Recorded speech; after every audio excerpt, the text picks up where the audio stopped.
Di sini gue pengen bahas tentang trading psychology. Mungkin di luar sana baik banget tentang video-video trading psychology yang kalian lihat ya. Contohnya kayak kita harus ngatur risk 1-5% per trade ya kan. Kita harus ngelakuin A, kita harus ngelakuin B tentang trading psychology. Cuma semua itu nggak nyelesain masalahnya ya kan. Kita semua tahu kalau risk management itu ya iya harus ngaturnya 1-5% gitu kan. Ya kita harus anggap trading itu sebagai bisnis. Iya benar gitu kan. Kita harus punya mind management yang baik. Iya kita semua juga tahu gitu kan. Tapi gimana cara eksekusinya? Buktinya setelah kita nonton video-video tentang trading psychology kita masih nggak bisa gitu kan. Jadi di sini gue pengen solve ya masalah trading psychology kalian dalam mungkin 15 menitan ke depan. Ini bakal jadi satu-satunya trading psychology video yang kalian perlu nonton. Saya mungkin di luar udah nggak usah ya.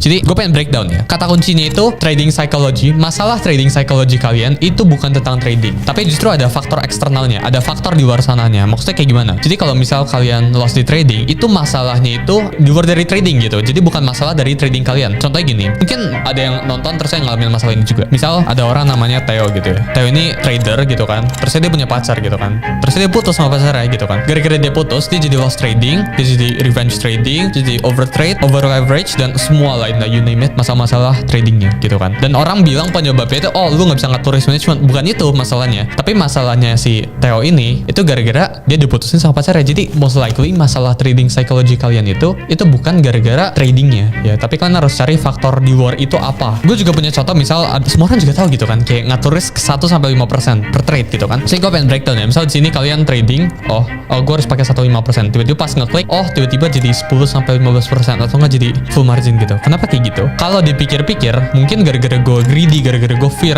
dan seterusnya itu semua orang bisa ngasih alasannya. Tapi kalau kalian benar-benar breakdown, bisa aja mungkin gara-gara kalian sebelum trading itu udah ditanamin alam bawah sadar kalau ada loh orang yang all in, misal siapa gitu kan, all in terus dia berhasil jadi kaya gitu kan. Kenapa gue nggak jadi kayak dia? Maksudnya kayak gue juga pengen kayak dia gitu kan. Itu jadi penyebabnya. Jadi media sosial itu bisa jadi penyebab kalau kalian itu jadi over leverage atau over trading ya kan, risk kebesaran itu gara-gara media nunjukin kalau oh baik banget loh orang yang sukses gara-gara nggak ngatur risk managementnya ya kan. Padahal banyak banget stories yang gagal ya kan, kayak Lehman Brothers. Padahal itu hedge fund loh, besar loh gitu kan. Sampai perlu di bail out gitu kan, kalau nggak jadi financial crisis gitu kan.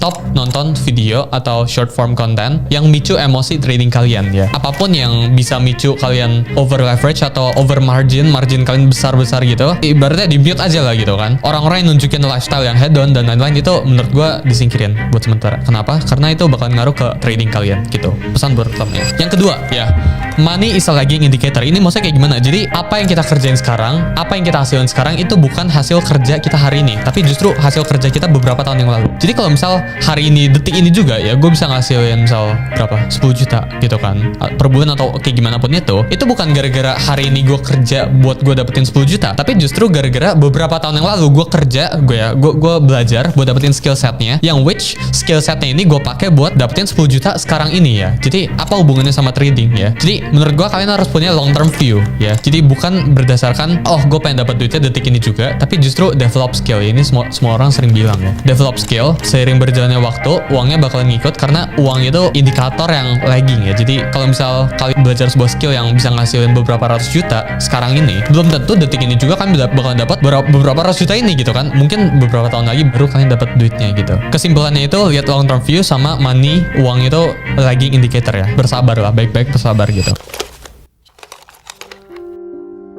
Nah ini yang ketiga sering banget disebut sama orang, cuma mereka nggak pernah ngejelasin kayak gimana caranya ya. Ini gue juga diajarin sama salah satu mentor gue ya di Traders Family, Pak Tito ya. Kita diajarin, semua orang bahkan diajarin kalau anggap trading itu sebagai bisnis. Tapi sebenarnya apa itu kan? Trading sebagai bisnis itu apa? Maksudnya kayak gitu kan? Percuma kalau kita anggap trading sebagai bisnis tapi kita nggak bisa ngatur risk managementnya, kita nggak bisa ngatur lain-lain. Itu mah cuma kata-kata yang keluar, itu cuma pemanis gitu kan dari orang-orang gitu. Gue pengen jelasin ya. Gue dijelasin dulu pas gue belajar sama Traders Family ya. Trading itu satu-satunya bisnis yang lu bisa tahu dulu outcome ya daripada bisnis lain. Maksudnya kayak gimana? Jadi kalau di trading pasti di sini lu pernah dengar yang namanya katanya backtest ya. Jadi backtest itu lu mundur ke beberapa tahun yang lalu buat lu tes gitu kan sebuah strategi. Di trading itu bisa kayak gitu, ibaratnya survei ya. Jadi kalau kalian bisnis itu misalkan pengen buka coffee shop atau apa gitu kan, itu butuh yang namanya survei kan, butuh tahu yang namanya oh ini lokasinya bagus atau enggak gitu kan. Dan survei di bisnis real itu butuh keluar duit. Sedangkan kalau di trading itu kalian kalian nggak butuh keluar duit sama sekali. Backtest itu cuma keluar waktu, tapi kan nggak keluar duit sama sekali gitu ya. Kalian bayar apa replay mode di TradingView itu cuma butuh beberapa dolar gitu ya. Jadi trading itu bisnis, kenapa? Karena trading itu satu-satunya bisnis yang kalian bisa kan tes dulu nih secara histori, kan survei dulu gitu kan dengan backtest. Dan menurut gua kalian jangan sia-siain kalau kalian tahu trading itu sebagai bisnis, kan bisa forward test dulu, kan bisa testing dulu nih strateginya tertentu, tapi kan nggak manfaatin gitu kan. Plus yang namanya bisnis ya, misal kalau trading kalian loss sebulan 2 bulan, itu kalian udah anggap oh gue bukan trader lagi, gue bukan apa lagi. Tapi kalau bisnis kan loss sebulan 2 bulan itu kan hal yang normal kan. Jadi kenapa nggak disamain aja view-nya gitu kan? Kalau bisnis kan kita tariknya per 3 bulan ya kan, per 6 bulan view-nya. Jadi kita tarik, oh kita 1 quarter itu untung atau rugi sih? Oh kita 1 tahun itu untung atau rugi gitu kan. Tapi kalau di trading kenapa orang-orang ngelihatnya oh bulan ini gue untung atau rugi? Atau bahkan oh hari ini gue untung atau rugi? Bahkan kalau lebih detail lagi, oh di trade ini gue untung atau rugi gitu kan. Tapi di bisnis real itu orang nggak pernah kayak gitu kan. Misal kalian jualan coffee shop gitu kan, oh di penjualan yang ini gue untung atau rugi gitu kan. Orang nggak pernah ngitung kayak gitu kan. Jangan join banyak grup ya. Maksudnya kayak gimana? Jadi kalau misal kalian join banyak grup, misal ya, kalian udah analisa sendiri ya, ini Bitcoin ya, Bitcoin buy gitu kan. Tapi grup ini bilangnya buy.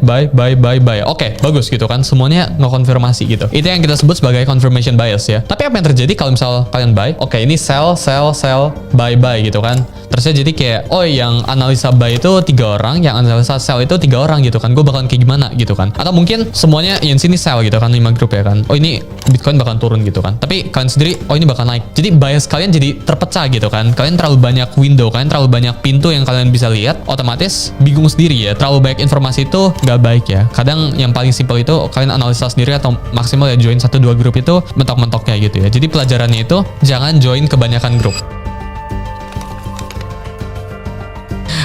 Orang-orang sering bilang di luar kalau oh trading mulailah pakai uang dingin. Nah, menurut gue itu bullshit ya. Kenapa? Karena nggak ada istilah orang kehilangan duit itu nggak apa-apa gitu kan. Maksudnya gimana? Jadi kalau misal gue punya 1 juta ya kan, gue kalau kehilangan 1000 aja itu gue nggak apa-apa. Tapi kalau 1 juta ya suruh pakai uang dingin, berapa yang lu siap hilang gitu kan? Argumen orang-orang kan. Oh gue siap hilang 100.000 gitu kan. Pasti lu hilang 100.000 itu lu juga kena mental. Jadi nggak ada istilah trading pakai uang dingin. Justru uang dingin itu bullshit gitu kan. Kalian trading ya trading aja, cuma ya atur risk managementnya gitu kan. Karena pada dasarnya misal kalian punya 100 juta gitu kan, kalian punya 100 juta, kalian pengen dapat 10 juta gitu kan, itu kan gainnya 10% kan. Lebih gampang buat kalian cari gain 10% ya kan, daripada kalian pakai tanda kutip uang dingin ya. Jadi misal kalian punya 100 juta ini uang dinginnya 10 juta gitu kan. Uang dingin dari 10 juta ini kalian pengen cari 10 juta dari 10 juta, berarti returnnya kan 100% kan. Lebih gampang mana coba? Return cari 100% atau enggak lu cari return 10%. Jadi lu punya duit 100 juta nih, lu tradingin lu cari 10%, atau lu pakai 10 juta lu tradingin lu cari 100%. Itu lu jawab aja gitu kan. Pasti lebih gampang lu cari 10% gitu kan. Jadi uang dingin adalah bullshit. Lu jangan pikirin uang dingin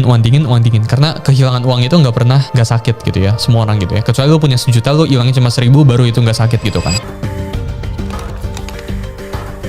Loss itu nggak bisa dihindarin. Maksudnya kayak gimana ya? Jadi kalau kalian trading dan kalian nggak mau loss, mending lu nggak usah trading. Udah, lu jualan apa gitu, kayak lu kerja aja 9 to 5 gitu ya. Lu jangan trading ya. Karena yang namanya trading, berdagang itu nggak mungkin nggak pernah rugi gitu ya. Kan pasti rugi di berdagang kan. Pas trading itu pasti rugi gitu. Pasti ada merahnya gitu. Nggak mungkin nggak ada merah ya. Kalian bisnis pun pasti ada bulan-bulan merahnya. Pelajarin bahwa trading itu pasti ada lossnya ya. Terima ya fakta kalau trading itu pasti ada merahnya. Sesukses apapun kalian ya. Misal kalian selevel, setinggi-tingginya kalian gitu ya, kalian trading udah pakai miliaran rupiah, triliunan gitu kan, itu pasti ada lossnya gitu kan, pasti ada merahnya ya. Bukan berarti pas kalian bisa anggap diri kalian sukses trading kalau kalian nggak ada merahnya lagi. Nah itu justru itu bullshit, itu nggak ada gitu ya. Trading itu pasti ada merahnya, nggak mungkin nggak ada lossnya gitu ya. Sesukses apapun kalian ke depannya, trading pasti ada merahnya.